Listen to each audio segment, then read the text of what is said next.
তোমরা তো এতদিনে জেনেই গেছো আমার অফিস থেকে ফিরতে ফিরতে এখন প্রায় 11:30 বেজে যায়। তা বলে কারোর বার্থডে সেলিব্রেশনই আমি বাদ দিই না।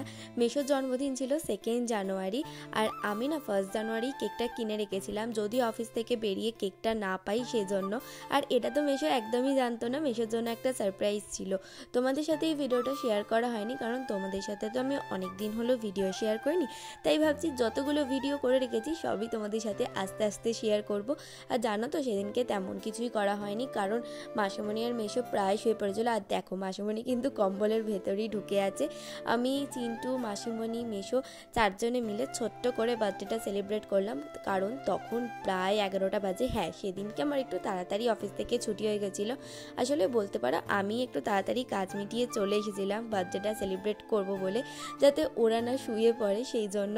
যাই হোক, আজকে ভিডিওটা এতটুকুই রাখছি, দেখা হবে আবার নতুন কোনো ভিডিওতে। আজকের মতন টাটা।